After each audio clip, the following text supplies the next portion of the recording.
Ay, sa wakas, nagawa rin natin to.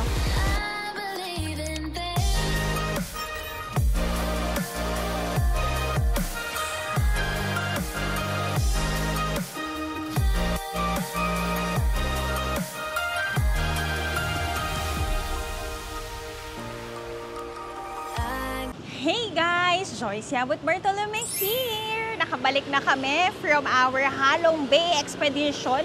Kanina, so naibaba kami dito lang din dyan sa tapat ng aming Airbnb around 9:15.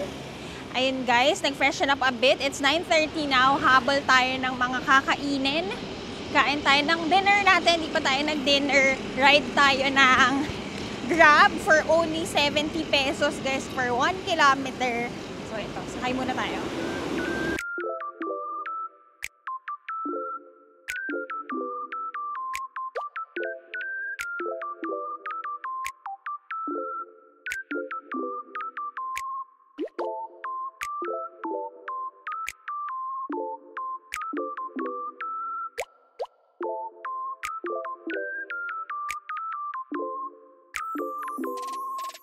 Okay guys, naibaba na tayo. So we'll be eating another bún chả here in Hanoi, Vietnam. Cause kung hindi nyo alam guys, bún chả is one of the local street foods dito na sobrang sikat. So kakain tayo, pati bukas may kakainin na tatry tayo. So pasok muna tayo dahil it's 9:30 hanggang 10 lang sila.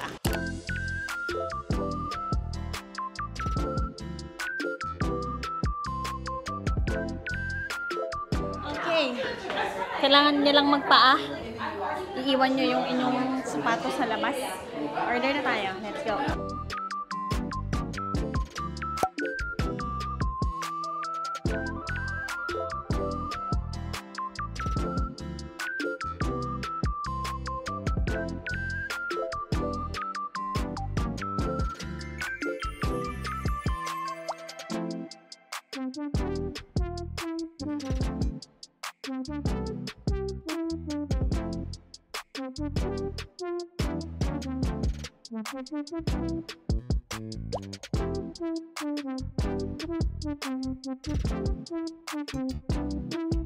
Kung hahanapin nyo kung saan ang bún chả, katabi lang siya ng cafe ko, Chic Cafe.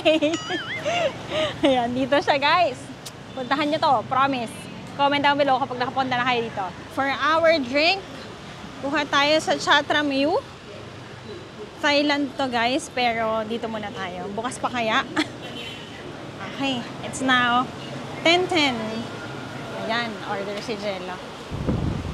Ako guys, nag-tea na ako, so wag na kasi baka hindi na ako makatulog. Ayan, dyan lang siya. Ito siya, ayun yung bún chả. 1, 2, ito na, Chatramyu. Meron din mishu, yung paborito naming mishu doon sa kanto naman, dyan. So, mamili na lang kayo kung anong gusto yung dessert. Ang hindi ko nakain yung dessert pala. Sabi ko, kakain ako ng brown, ano ba yun? Yung rice nila with yogurt. Hindi na natin nakain, guys. So, ganito lang ang buhay sa Vietnam. Uupo ka lang dyan. Tapos, ayan yung mga cafe. Ay, sa wakas, nagawa rin natin to. Yun nga yung sinasabi ko sa kanila, honey. Sabi ko, nagawa na rin natin. Uy. Hindi ka pa ma-orthopedic. Gusto lang namang matry yung ganito. Ay, ang sarap. After ng pagkabusog nyo guys, sa pagkakain nyo ng bún chả, tapos uupo lang kayo dito sa gilid ng Lunes ng gabi guys. This is the life. Tapos sa tapat guys, may Starbucks din sila. So, ano bang masasabi ko sa Vietnam, guys? Kasi last night na natin at tomorrow, flight na natin. Going to the airport na tayo ng 8 PM pa naman. May isang buong araw pa tayo. Pero ano bang masasabi ko? Mamimiss ko na naman ang pagkain ng Vietnam, guys. Kung naghahanap kayo ng masarap na pagkain sa Asia, feeling ko very underrated pa ng Vietnamese food, guys. Kasi sa atin, parang konting-konti pa lang natatry ko, no? Parang banh mi, may pho, no? Pho, ganyan. More on commercialized na siya, guys. Iba yung lasa dito. Tapos, ang sobrang mura pa. Like, yung bún chả, medyo may kamahalan na siya, guys, Nasa 200 yung isang bowl. Pero, masarap talaga siya. Pero if you like, go sa mga ganito, nasa bangketa lang, by the street, guys, kaya nyo kumain around 50 pesos to 100 pesos. Isang buong meal na yon na sobrang sarap. Tapos, itong Chatramyu, 110, no? 55 lang. Ano? Oo. Oh, ganun lang siya guys. Tapos pwede ka nang umupo dito, chill ka na lang sa gilid. So I love you Vietnam. Kung naghahanap kayo ng mura, na masarap na country. Plus guys, kung magpunta pa kayo dito ng winter time nila, may winter sila guys, November to February, magpunta kayo malamig, bubble jacket weather. So yan. Kung tatanungin nyo ako guys, ano na ang ating rating sa mga favorite na countries, nag-iba kasi guys nag-iba yung pagtingin ko sa Vietnam, lalo na nung nag-Hanoi, no? What more kung magpunta pa tayo ng Sapa, Da Nang, may Ninh Binh pa. Diba? Ang dami pang pwedeng puntahan. Alam nyo ba guys, magbigay tayo sa inyo ng mga trivia time. Kanina, may nakuha naman tayo sa ating tour guide, no? Ang sabi, Ninh Binh pala daw ang dating capital ng Vietnam. Tapos later on na lang na-pass to Hanoi. Tapos yun, kanina ang Halong Bay, ang meaning nun ay descending dragon. Maraming pinagdaanan ng country nila. Very resilient ang mga tao dito dahil marami nga namang nanakop sa kanila. Pero ayan, ngayon, perfect. Sobrang saya. Sobrang sayang magpunta dito. Very, very lively. Mailaw siya guys. Maingay din. Maraming bumubusina. Pero unlike sa Ho Chi Minh guys, mas chill dito. Yung busina nila dito walang walang halong emosyon. Parang yung busina is talagang warning lang na may paparating. Yes. Sa atin kasi pag bumusina ka, parang may halong emosyon na, oo, ano ba yan? Dito. Nagmamadali ako, ano ka ba? Oo. Ito yun, busina sila, pero parang ang ano nila, may paparating parang ganun siya. Yes.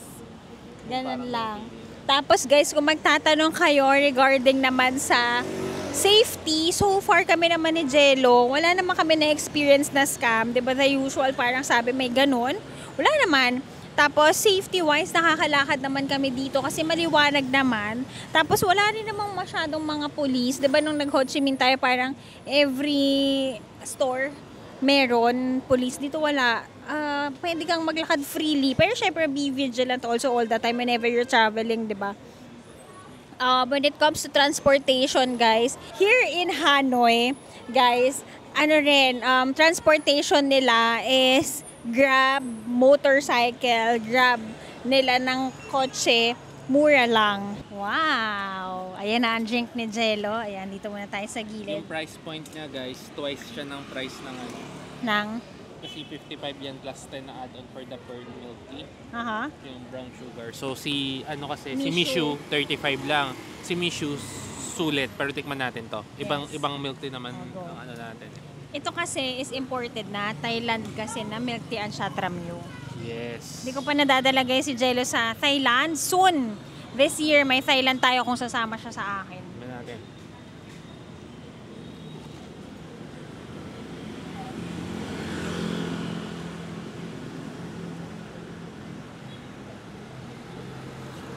The best din guys. Ang sarap. Legit, first time ko to. Pero masarap tikman mo. Hindi ka nasa yung samahan. Yan din Kalasa yung, rin. Yan yung instant Pero na mas binibili masarap ko. siya. Mas gusto ko siya kasi may tamis. Daming Diba? pearl nun ah. Siyempre, yung sinisip-sip kong pearl kanina, inubos mo eh. Wala ka Pero ang sarap din ng pearl ah. Actually, yung bili ko. ang dami. Kagad ako sa gato. Yung sa lakas ng humikop. Kalahati kagad. Puro kasi yung pearl ang nakuha ko. So yun again, yun lang naman. This will be a very chill na after night. Ano ba tawag sa ganun? Realizations now we're here in Vietnam. Sarap. Inom muna kami guys. Guys parang reusable Yung ano nilalagyan. Again, safety-wise guys, okay mag-travel dito. Nakita ko marami ring foreigners. Maraming Westerns, maraming Pinoy, maraming taga Taiwan, China ang nagpupunta dito. Nakasabay namin sa tour kanina. When it comes to food, yun nga guys, sabi ko naman sa inyo, ang natutunan natin, di ba yung Ho Chi Minh experience natin, medyo may sumakit na tiyan dito. Feel ko naman nun ay may pagkakasala naman tayo doon dahil kinain natin lahat. Nag-coconut, na coffee, na sugar cane, tapos kung anik-anik pa yung kinain natin. So, ako, isa sa mga hacks na ginawa ko guys dito is bumili ako ng yogurt. Isa na rin dahil nasarapan ako. Yun yung kinain natin sa plane. Yun na nga guys. Kunyari balik tayo, kunyari nasa corporate world ako. Kunyari meron kayong produkto, di ba, nakakain nyo siya sa eroplano. Dahil naka-taste na ako nun guys, hinanap ko na kung saan siya readily available. So, di ba, meron kang after sales. Kasi may return customer. Bakit tayo biglang nagtrabaho? Doon ko lang, na-share ko lang kasi nga, natikban ko siya sa airplane. Iba kasi kapag na-experience mo yung lasa, nagustuhan mo, ano ka na, sold ka na, consumer ka na talaga. So yun, one of the hacks, lalo na kung kakain kayo ng maraming street food dito at medyo maselan ang tiyan nyo guys, make sure that you drink probiotics, mag-Yakult kayo or mag-yogurt kayo. Kami, may dala rin kami extra, ano yun guys? Ay, Escaflora? Ano yun? Ayun, Escaflora. Hindi. Para sa tiyan. Hindi. Ala, hindi ko. Cauliflower. Hindi, lagyan na lang natin dito. Nakalimutan ko yung pangalan. Ayan, alam na natin. Ursiflora. Yun, guys. Yun, isa sa mga tip ko also, bring your medicine. Yan na yung natutunan natin from our Ho Chi Minh travel ni Jello noong November. Ngayon, nagdala kami paracetamol, mefenamic, nagdala ako ng painkillers, nagdala tayo ng pangsakit ng katawan, nagdala tayo ng probiotics, ready tayo ngayon. Meron tayong Paypakwa, may vitamins tayo, so perfect. Make sure na healthy kayo every time kayo magta-travel para masaya ang inyong travel, di ba? Walang hassle. Yun, ano pa bang natutunan natin? Pagkain, guys, marami kayong pwedeng kainin dito, hindi lang siya magtatapos sa buncha, sa pho. Ganun yata yung pronunciation kanina guys, hindi pho. Kasi pho daw, ang ibig sabihin nun ay prostitute. Siguro gets na nila kapag foreigner, pero yun nga, sa kanilang native tongue, dapat pataas yata, pho. Parang ganun. Pero hindi pho, parang ganun. Ano pa ba natutunan natin? Currency-wise, magtatanong kayo, Joyce, kailangan bang may cash dito? Guys, hindi pa kami nakagamit ng credit card dito. Cash is king here in Vietnam. Cash ang ginagamit nila, guys. So, magkano na ba ang nagagastos namin so far? Na initially, meron kaming 1 million na Vietnamese dong from our last trip. That's around 2,200 pesos. And then, nag-withdraw kami nung isang araw ni Jello around 2 million, no? Or mga 4,200 pesos. Ganun, guys. So far, ang budget namin, 3,000 each for 4 days. May pera pa kami dyan. Siguro bukas mag-withdraw lang kami kung maparami ang kain. Around mga 1,000 pesos. Sobrang mura. So, imagine mo, 3,500 for 4 days, yun lang, makakakain ka ng masarap.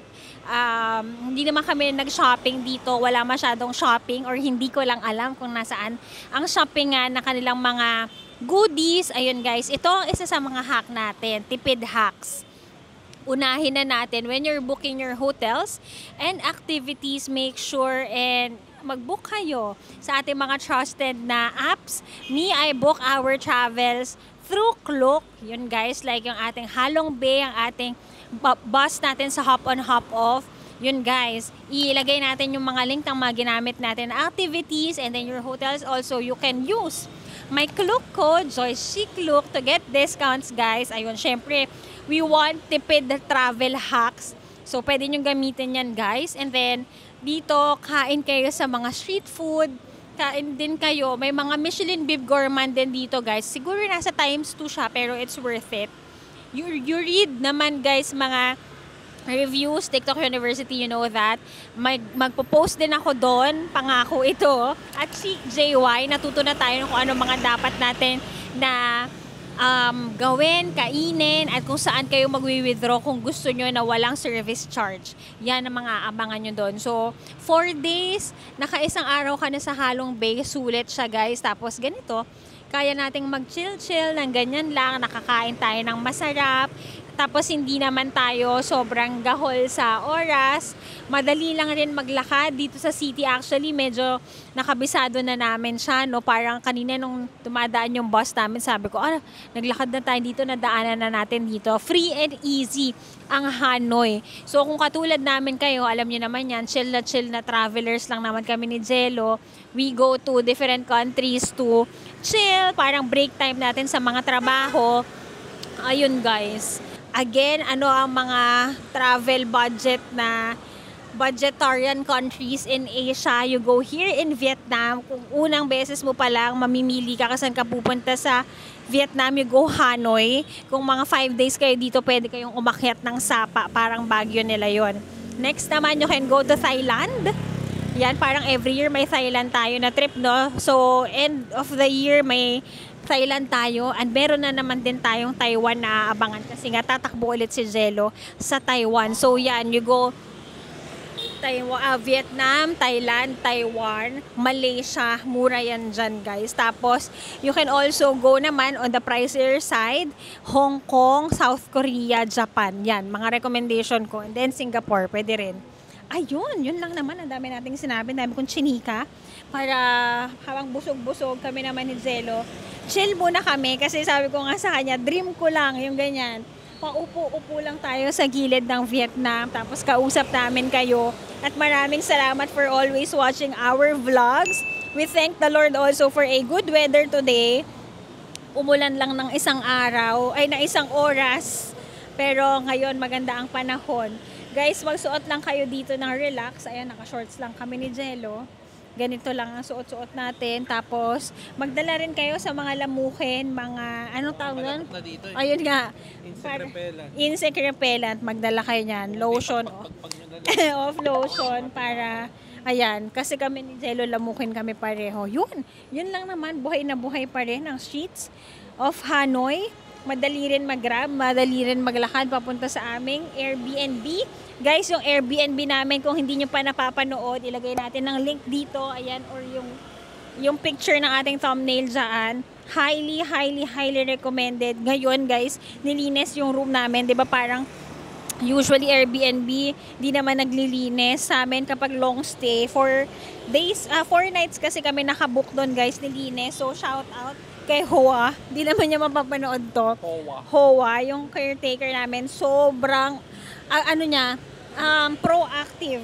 Guys, talagang mag-good morning yon, mag-good night. Tapos makikita mo lang siya, nandun siya sa building. Kasi parang 8 na floor apartment yung sinistayan namin. Tapos 1 full floor. Sa amin lang yon. Para ka may ka-textmate dito. Yes, para kang may mommy dito.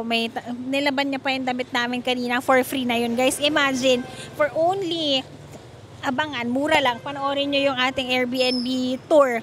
Sobrang mura lang, kasama na may tubig, bagong sheets, bagong towels, may water, tapos naglaba pa for free. Highly recommended. Ang dami ko. Mahal na mahal ko ang Vietnam. Maglakad kami guys para bumaba yung kinain namin. Para makita pa tayo along the way. Oo, para kung may makita tayo, sama kayo sa amin. Tara, let's! Guys, while walking, nakapasok tayo sa kanilang beer street. Yan, parang kanilang red light district nila ito. Dito.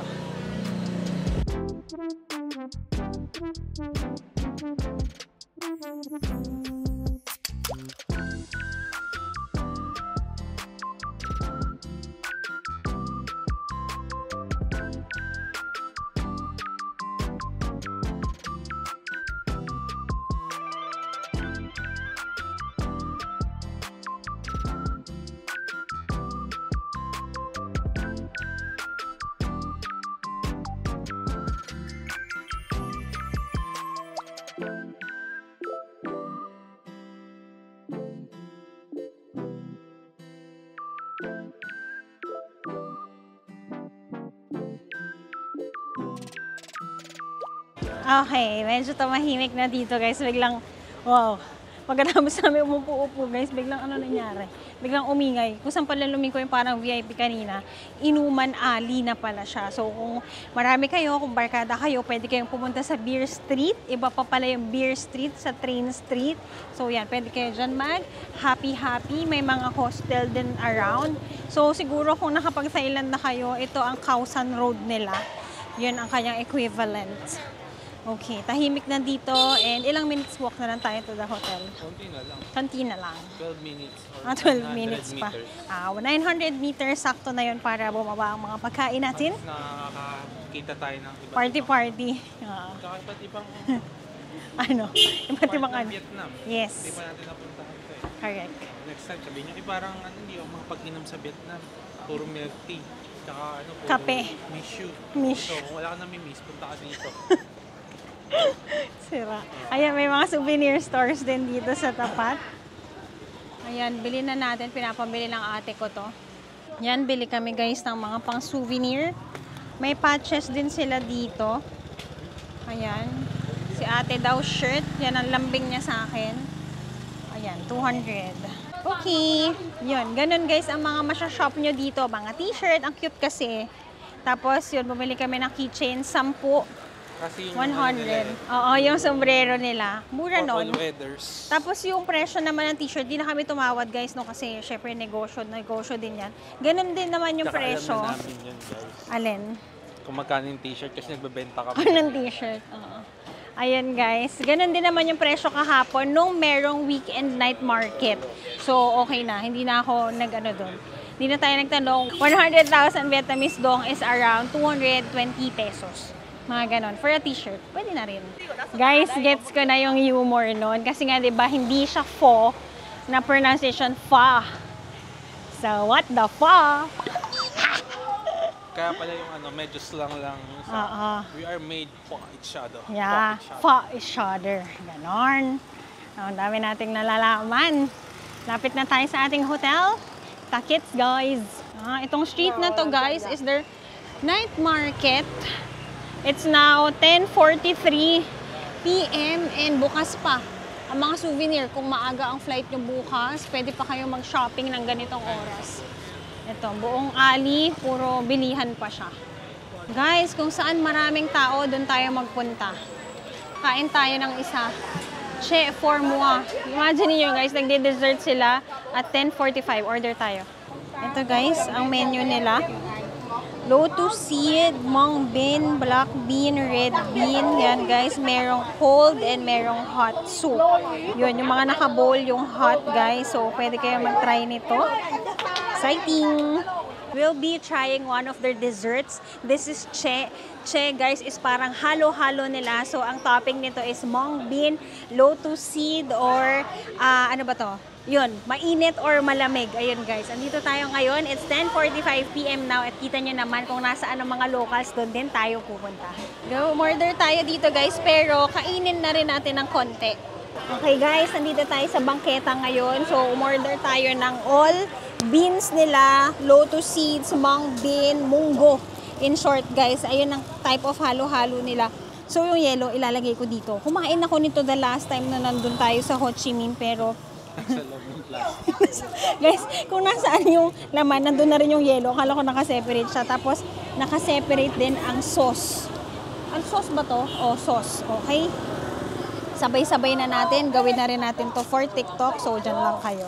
Guys, kayo ang behind the scenes. Okay? Si Jello ang magsushoot sa akin dito. Okay, let's go. So, for today, let's try Che Bon Moi. So, this is mung bean guys. Kumuha tayo ng ating pang take out. Tapos, it comes with ice. Tapos, ang kanilang sauce. Okay, hello people of YouTube. Nandiyan kayo. Wait lang hana.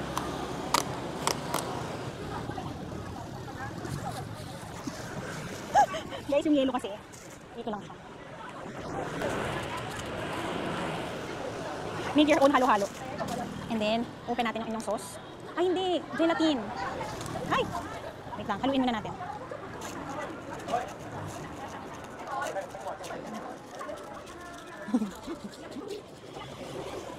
Okay.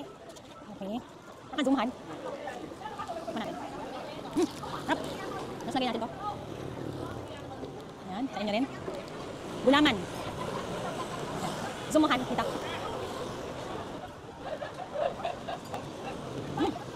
Harap. Ayan.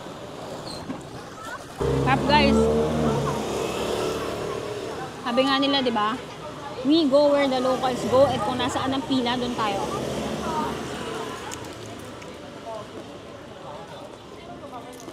Ang maganda dito guys. Ano? Ito yung dessert. Sa harap. Tea and coffee may. Meron din siya. Oh, may food siya sa harapan. Kanila din. Ang galing tapatan sila. Tapos guys, masarap siya. Mahilig kasi ako sa munggo. Pero sa may mga gout dyan, hindi pa pwede sa inyo to guys. Munggo, red bean, black bean, lotus seeds. Harap, diba tayo?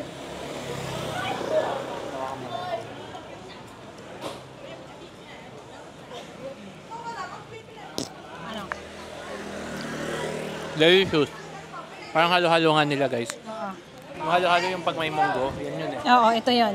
Wala lang siyang mga sago. Gulaman. Oo. Walang leche plan. Ang sarap. Pero masarap. Yung parang lotus seed nila, parang nata de coco-ish. Nasa ilalim. Ang sarap ah. Yan. Saka maganda nun, ikaw gumawa ng sarili mong halo-halo.